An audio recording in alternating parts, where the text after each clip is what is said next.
Good morning, pirates. Good morning, and how are you today? It's Thursday, and I just wanted to bring a special episode and just a light shining in the world. And Tricia is going to talk about divorcing and in a way that you probably never heard before. And I just want to shine the light and share a story and make sure that you have the information you're looking for. So join us in the comments and allow us to share this story with you today. See you on the inside. Welcome to the Pirate Broadcast, where we interview interesting people doing interesting things, where you can expand your connections, your community. Kindness is cool and smiles are free. And let's get this party started. Tricia, good morning. I hope you're doing well. Thank you so much for being here. Thank you so much for having me, Ross. Thank you. You know, we attempted this. I think was it last month already? Was it? It could have been last month. And yes. We had technical issues, but we went through it. We continued to show up, and I just wanted to bring you back and allow you to tell your story in a way that is a little more impactful, because I enjoyed talking with you. I enjoyed spending time with you, and I just wanted to let people know that there are options, and there's a lot of things that take place in our lives that we don't expect, or sometimes that we actually have to move forward with and make decisions that are, challenging at times and important to make. So getting divorced was one decision that you made in your life later in life. And I just wanted to allow you the opportunity to share that story and get there with a message that was going to allow you to make an impact in the world. So please share your story today. I appreciate that. Yeah, please share your story. And you got book signings coming up. You got you have your book. What's the name of your book? The Great Divorce Revolution. The Great Divorce Revolution. So yes. So dive into the story and let us know. Share the you wanted to tell the story a little bit in advance of our conversation. So please dive into that and let's get into it. Okay. Well, I'm going to give you a couple of statistics. First of all, 1 in 4 people divorcing today are over the age of 50. Out of those people, there's approximately a little over half have been married for better than 20 years. And 66% of those people are women that are initiating the divorce. And that was one of the reasons why I decided I wanted to write the book. Now, also, I felt like it was important that people understand the process of divorce to some degree. So there is information about that, but this is my story and my truth. There are 6 stories that actually jumpstart the rest of the book. Mine is one of them, and I am going to tell the story of after my divorce was signed. So here I go. It was pared down quite a bit. So it's what ordinarily a half an hour of my storytelling, but this is now going to be 15 minutes. So this part of the story is called Tea and Mr. Coffee. My next encounter with a man taught me so much about myself, about self-love, lust, and what it feels like to be touched by a love that I have never felt before, one that has pierced my soul. I never meant for it to happen, and neither did he. He was looking for sex, and oddly enough, I thought I could be this modern woman in the dating world. That was lesson number 1. I soon realized that this lifestyle was not for the faint of heart. And after much research, I found that my love language was not aligning with this way of life either. Wow, I've learned so much about relationships and love that I can't even believe what's coming out of my own mouth. Well, I told myself that this man would break my heart, that I would fall hard and fast for him, and I did, very hard and very fast. And yes, he broke my heart, but I allowed him to by continuing the affair. We met on Plenty of Fish. Let's call him George. I guess he had been surfing before he met me because he claimed his profile was old and no longer up to date.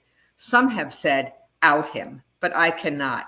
His friends would be shocked knowing that he led a life that they knew nothing about, along with the fact that he would be quite embarrassed. Stops me from doing that. He's the last man you would suspect, but underneath his glasses and that innocent boyish look is another man, the man I experienced. When he contacted me, he had no photo of himself on his profile. I deleted everyone without a photo until that fate filled day. Ladies and gentlemen, when a person does not place a photo on their dating site, be aware. The likelihood is that they're cheating on their spouse or partner. For whatever reason, I text back saying, I don't speak to men without a photo. It wasn't but a few minutes later, and I received a picture of him. I'll note a few things here. First, if you find yourself drawn to a person against all logic, go for it. The universe might be telling you something. Second, good things come in all different packages. Just because it looks different than what you expect, don't let it stop you from moving forward. So now, back to Mr. Coffee, his date. I don't know what I expected, but he didn't look like it. We did, however, continue to text and then spoke. Our text feed was very much full of clever, thoughtful, playful text, and when we spoke, it was very much the same. Shortly after that, Mr. Coffee asked if I would meet him for just 5 minutes at Dick's so he could buy a pair what he called lawn shoes. I agreed to meet him in front of the store, and when I pulled up, I was pissed. I cursed under my breath. This creep isn't even here. But a moment later, a man sheepishly walked towards the front. It was him. I introduced myself, but I was shocked at the first words out of his mouth. Wow, I knew you were going to look just like this. Well, that started the meeting off with just the right vibe. I was immediately taken by his words, the tone of his voice, and his adorable smile. We sat at the bench and spoke outside for a few minutes. I could tell that he was a bit nervous. Then he asked if we could go in and select his shoes, so off we went into Dick's. Mr. Coffee took a few pairs off the shelves, and we found the saleswoman. He gave her the shoes and the size and made some sort of joke. I don't even recall. And then I said to her, oh, don't listen to him. He does that all the time.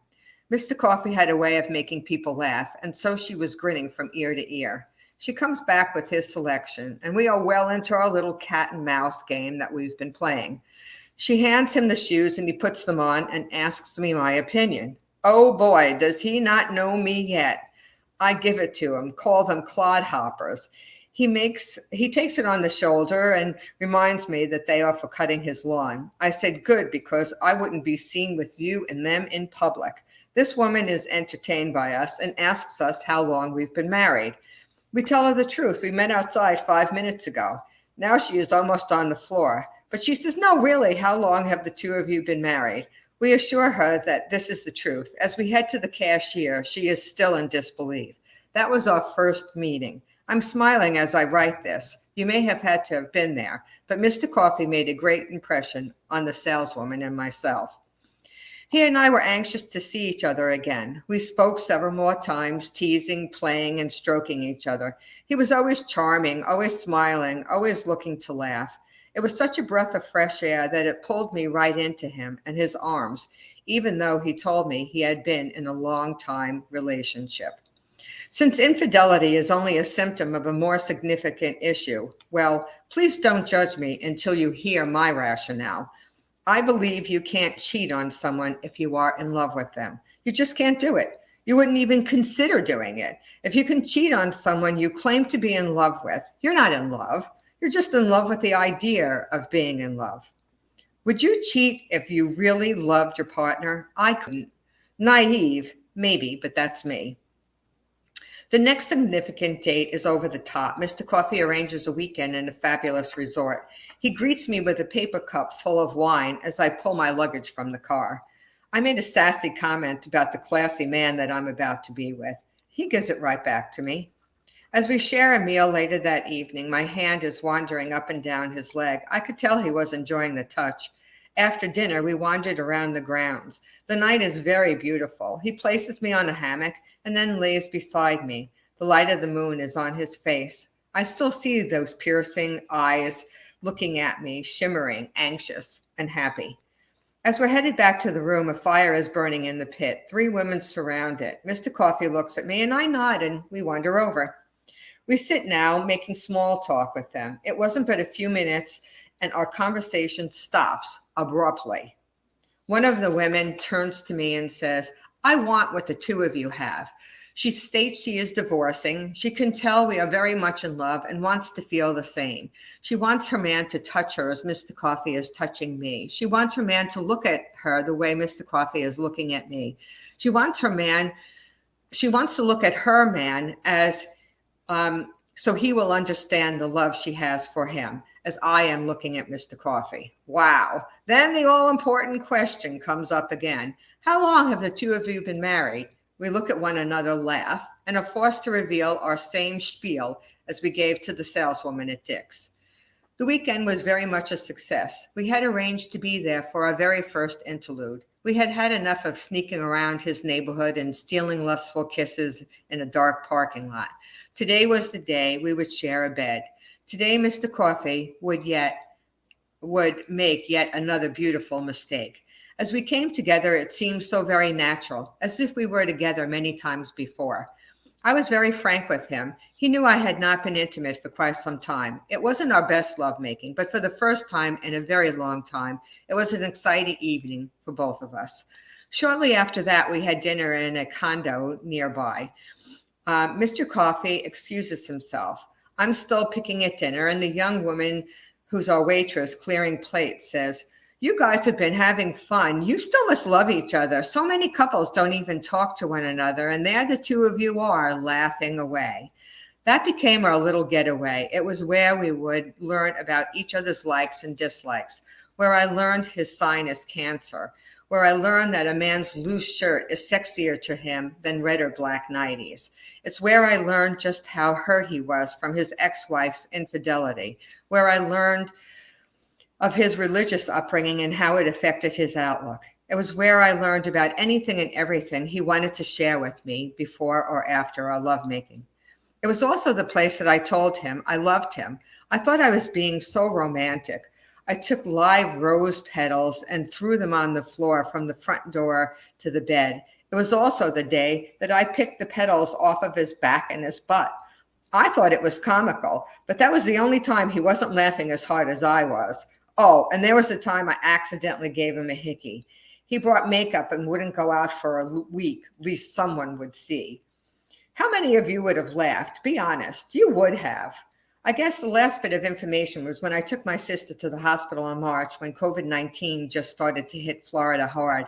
As she lay in the emergency room bed, we spoke. Who knew that that would be our last conversation? And her last words as I closed the door were, good luck with Mr. Coffee. I'm going to stop here. I'm feeling feelings I have never in my life felt before. I am scared. Scared I'll be devastated. Scared that I'll never be able to feel this way again. Why? Because I am euphoric. He touches me and it's like he is touching my soul with an atom bomb. This is a place no man but Mr. Coffee has ever touched. When he looks at me, I feel somehow connected. He smiles and laughs at his own silly jokes, and my heart is in his hands. I felt this almost immediately and was forced to leave him just weeks after we met. Truth be told, I left him 4 times during our 13 months together. My running made it hard for him. He thought I left him because I didn't care. But I couldn't stay away for very long because that was the furthest from the truth. Each time we were together, we couldn't stop touching one another. It didn't matter where we were, his home, on his boat, my place, my sister's house, even in our cars. We would laugh and say we were crazy, but it was much more than that. I knew that it had to be. I started looking up all of my wild feelings, and there was an article that saved my sanity. It was written by Dr. Jennifer Rhodes, detailing her personal twin flame experience. She was a licensed doctoral level psychologist and relationship expert for 10 years. There, I received answers I was looking for. Not that I buy into all of that is written on twin flames, but I did find my answers. With that said, I will tell you I am infinitely creative, empathetic, and fiercely romantic. I have a wild child side of this strong willed businesswoman. I'm at times in awe of the world. I love to build castles in the sky, be silly, and laugh a lot. I guess that's one of the reasons why I felt so drawn to Mr. Coffee. We made each other laugh. Even after 4 months, I still feel him come to me. I feel his breath on my neck. It feels like fire. His hands up and down my legs as I wrap them around him. Just talking about him still gives me the chills. And this has been the hardest and longest time without him. I thought he was the one, my future life partner, my friend, my hero, and my lover. So by this time, you must wonder how it all came to an end. I promised him I would never leave him again. Mr. Coffee left me. He never lied to me, not once. The only lie I ever told him was that I didn't believe he could love me when I already knew he did. Not because of his words, not because of our sex life being over the top, not even because our laughter and the joy that we brought into the relationship, but because he wanted to live my life, but couldn't take that I did.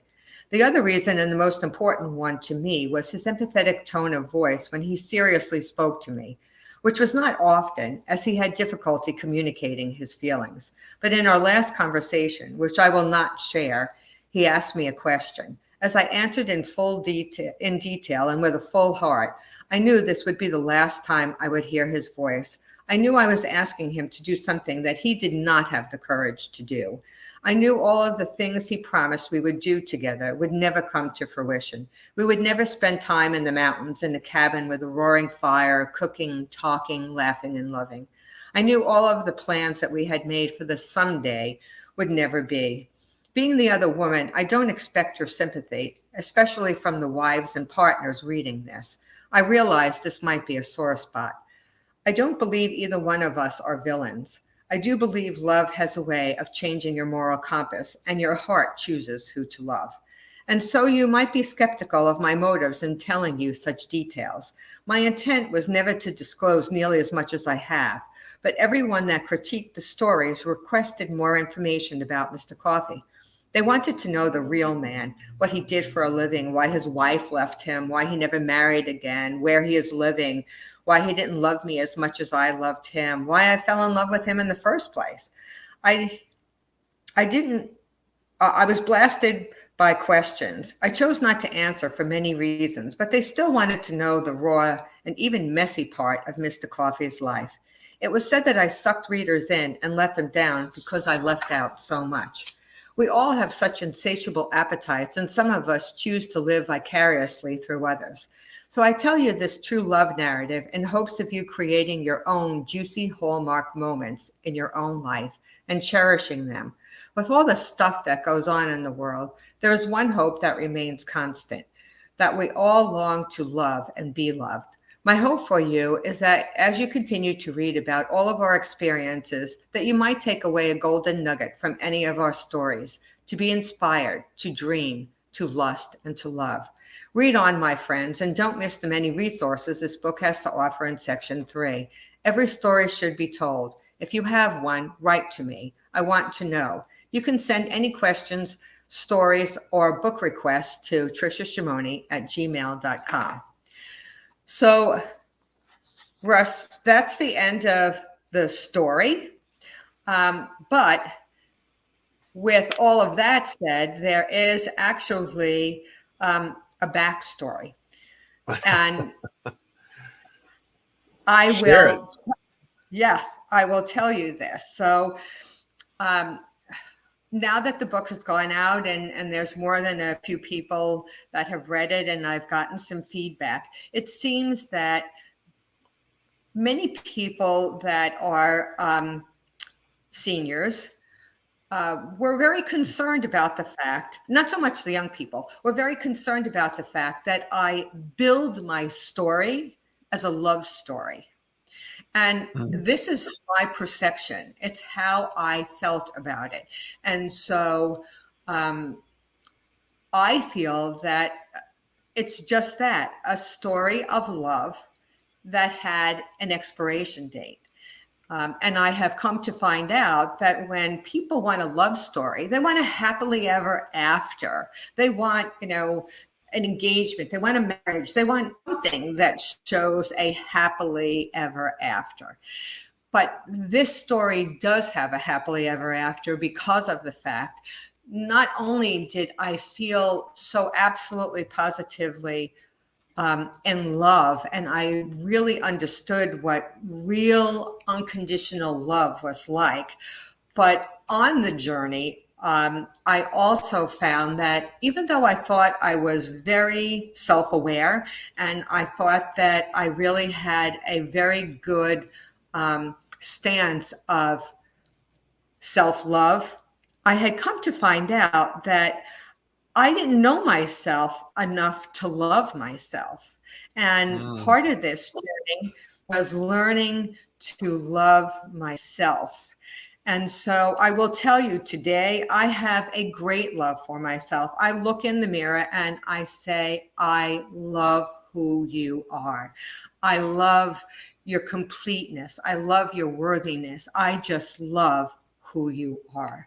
And that turned into yet another love story because I then found that um, God and I had a special bond with one another. And I have come to understand the love of God more so than ever before. And so my love story turned into a self love story that turned into a love of God. And so, honestly, this has been the most phenomenal journey that I have ever taken. I wouldn't trade it for anything in the world. And it has become my passion to help people that if they want to move on from their hurts and they want to learn what it's like to live a very beautiful life in either singlehood or going out there and dating again. I've put together a fabulous course that takes them on the very journey that I took. It's really interesting, Tricia, that a couple of things. I want to unpack this a little bit. And Okay. the idea that we actually, until we can actually feel the depth of those feelings and the depth of what love can really be and how that experience unfolds in our lives, we really, we really can feel a lot more than we imagine we can feel. and Yes. and and the both sides of the equation, you could feel the pain of loss, and you can't feel it unless you've actually lived it. And that's the kind of uh, impact that life can make and love can make, is the idea that we can't have love without loss, and we can't have a love story unless we've known it, we've lived it, we've understand what it means to actually feel that and have that impact in our lives and make that major impact. And just um just the feelings, I just, having been in love and lost it, and gone through that more than once, it's, you think, okay, well, there's still hope. There's still love out there. There's still somebody out there. And I believe that there's a lot of people out there that we could actually have that with, if we choose to go out and, extend that invitation in what we're doing. So it's a brilliant story, and I really appreciate that you shared this today with us. And I just really, I want to know, are you going to continue to go out and explore life and find out what is out there for you? And what's your thoughts on that? Okay. Well, I want to tell you that you're absolutely right. We make choices every single day. Most people, unfortunately, are unaware of their choices that they're making every day because life is so hectic that we don't realize many of the times all the choices that we're making. And sometimes when we do nothing, we're making choices as well. Yeah. Many of the times we also talk ourselves into all of these negative things. And you're right. If you really want to find someone, there is someone to find. Hmm. All too often, I hear both men and women saying, "Oh, I've been on dating sites. They're horrible. There's only creeps out there. There's only scammers out there." And you know what? If that's your attitude, you're absolutely right. That's exactly what you're going to find. You're going to find the creeps and you're going to find the scammers because that's what you're bringing into your life. What you focus I don't on is what you'll retract, right? Bingo. Exactly. And so I don't focus on any of those things. I must tell you that I do have a very wonderful life because I do have a very wonderful outlook. Uh-huh. I really believe that it's honestly your outlook, it's your imagination. And I allowed myself to go through the pain of losing someone who I really felt was my life partner. Um, Yeah. and I feel that all of that was well worth it. Did Was I sad? Sure, I was sad. Were there days where I was unhappy? Sure, there were days where I was unhappy. But the outcome was so glorious that I would do it again and again and again and not even think twice about it. Well, the depth of the feeling that you had was, I mean, anyone that's actually felt love that deeply and that rich feeling of just knowing that everything's okay is just amazing. And I just really applaud you for stepping out and moving forward and writing about it and sharing stories about it, and also coming on the pirate broadcast and sharing it with the audience and the pirates here. So Thank thank you. you so Well, much for as I being said, here. I'm one of six stories, and there's five other very wonderful stories to read as well. And then, in addition to that, there it is a great resource guide, Russ, Mhm. which I want to make sure that people understand. It's not just the stories; Yeah. it's how you move through things, and then also once you decide that you want to move forward and you want to get out there again and you want to date, the kinds of things that you need to be aware of in moving forward to make sure that you get exactly what you want out of it. Yeah. So if someone's listening today and they want to, explore this in their what's your first recommendation?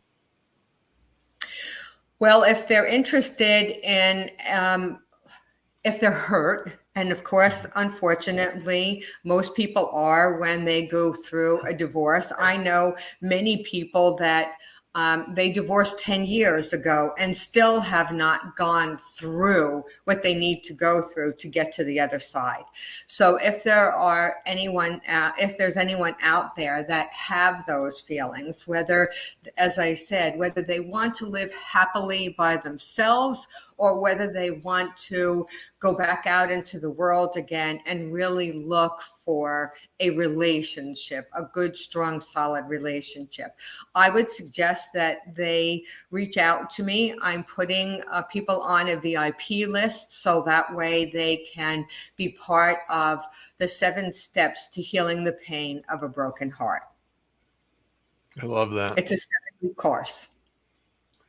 Well, thank you so much for joining us, Tricia. And this connection is so much better than the last time we connected. So Yes.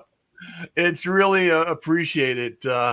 Author Liz says, great, such good advice. Absolutely. Wendy says, good morning. Our able-bodied admiral is a great catch. He has minions of fans who adore him, and he is a cool musician. Just saying. Thank you, Wendy. I love you. Bernard says hello, and Robert says hello. And just thank you so much for being here, Tricia. And I'm glad it worked out much better than the last time. And for anyone listening in, Tricia can be found, and I'll put show notes in and share it out. And also reach out to her if you're in a place where you're indecisive and you want to connect with her and have a conversation, book some time with her, and let her know that you're thinking about this and you want some advice and first steps in the way. So, as always, Pirates, we do this because kindness is cool and smiles are free, and we want you to enjoy your day. Take care, everyone. Thank you so much, Russ. You bet. See you soon. Take care. Bye now. Thank you for joining the Pirate Broadcast. If you found this content valuable, please like, comment, and share it across your social media channels. I would love the opportunity to help others grow in their business. The Pirate Syndicate is a platform where you show up, we produce the show. It's that easy. If you want to be seen, be heard, and be talked about, join the Pirate Syndicate today.